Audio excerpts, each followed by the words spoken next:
So that there is the glottal. Sorry, it is the glottis. I should definitely not be a science teacher.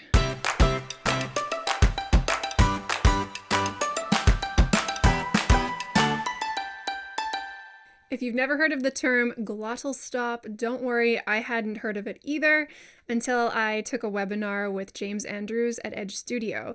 And he's awesome. I recommend getting a coaching session with him. I haven't, but I took his webinar and it was fantastic. So if you want to work on sounding more polished, he's great. Not sponsored by him or Edge, but he has a background in speech language pathology. So he has a really unique skill set, and yeah, he's great. So glottal stops. Often we actually want to use them quite a bit because naturally in conversation we use them. So if we want to sound natural and conversational, we'll definitely use glottal stops. But say we have a very formal script that we want to sound really polished. We might want to avoid certain glottal stops. So that it's a tool in your toolbox that once you recognize it, then you can make informed decisions in your read. So just what is a glottal stop? No, it is not a form of yodeling. It is something that happens in the back of your throat in the middle of a sentence or a word. So you think of the word uh-oh. Well, what's going on in the back of your throat? Say it. Uh-oh. Well, you have a harsh onset of the word, and in the middle of it, you completely close your throat. And that, my friend, is a glottal stop. So Merriam-Webster defines glottal stop. I'm going to get my iPad here so I can read it exactly. She says it's the interruption of the breath stream during speech by closure of the glottis. So I'll have a lovely diagram, I should say, of the glottis and your mouth and your tongue. We'll see the hard palate, the soft palate, all of those pellets. So that there is the glottal. Sorry, it is the glottis. I should definitely not be a science teacher. Actually, that's biography. Biology? Biology. Biology is science. Okay, I'm shutting up now. So one kind of glottal stop, I'm going to call it bypassing your T's. So think of the word important. We don't really say important. How was your day at work, honey? Oh, I had a very important meeting.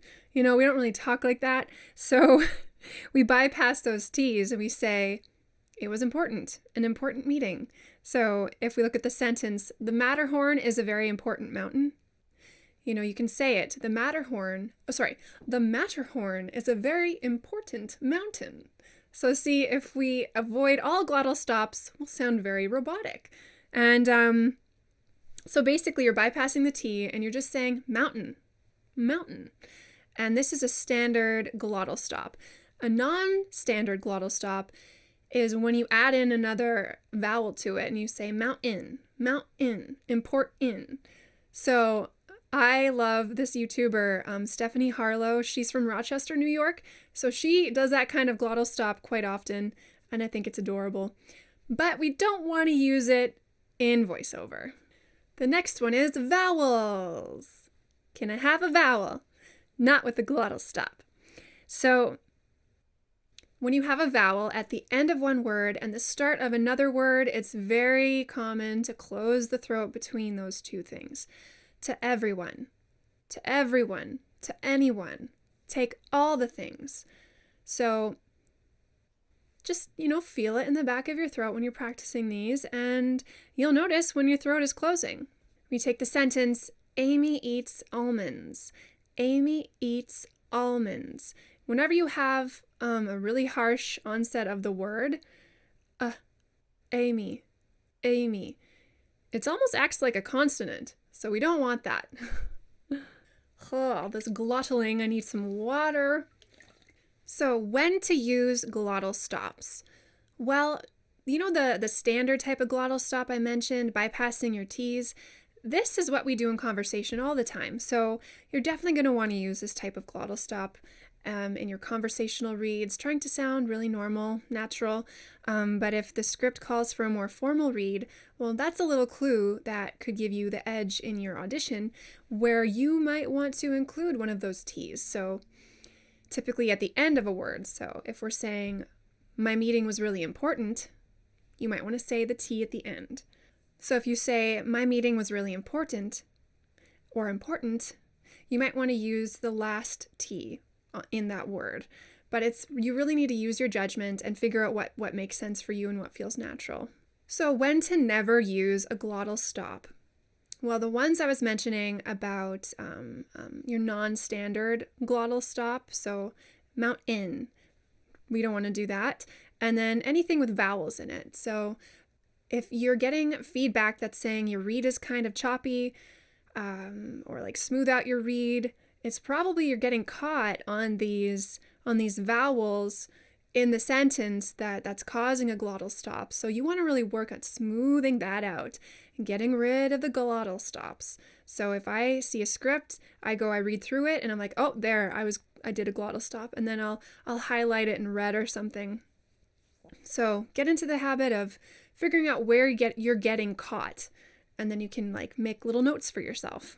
If you're enjoying this video and you're getting some value out of it, please do like it and share it out where you can. And remember to subscribe to my channel. I have a new channel and support would be awesome. Leave your comments for things you want me to cover. And you can find me on social media, LinkedIn at katelyndawn voiceover, and Instagram, Facebook, and Twitter is katelyndawn VO. So I look forward to connecting with you outside of my videos, and even in the videos, in the comments. So, how do we eliminate our glottal stops? The first one is to put an H in front of it. So if we take the sentence, Amy eats almonds, what we can do is we can say, Hamy eats halmonds. Hamy eats halmonds. And then slowly over time, remove the H. Amy eats almonds. Hamy eats almonds. Hamy eats almonds. Amy eats almonds. I sound crazy, but try it. It can really work. Another option is to imagine your script like a melody. So you want to bridge the words together. You want to smooth that read out. And another way to bridge words together is to think of your sentence like a melody. So I'll take the line, the University of Art and Design.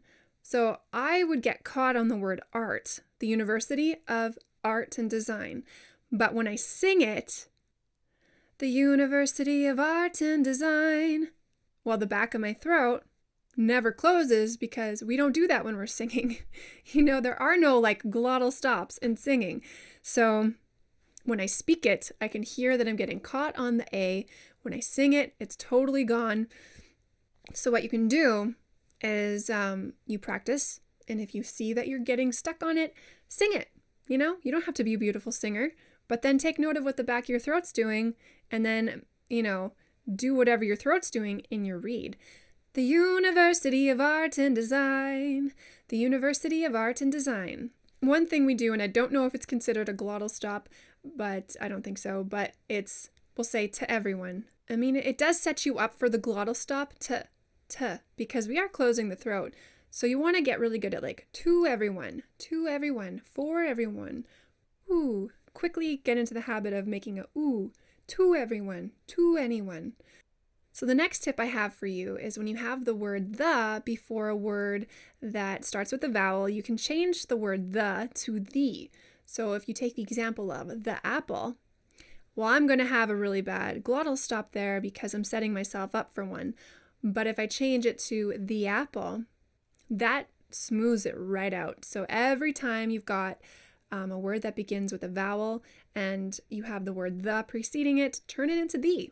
So hopefully that gives you an idea of what glottal stops are, when to use them, when not to use them, and how to avoid them so that you can make informed decisions in your voiceover reads. I wish you happy reading, happy auditioning, and let me know if there's anything in the comments you want me to cover. I would be happy to. And I'll see you guys next time. Bye!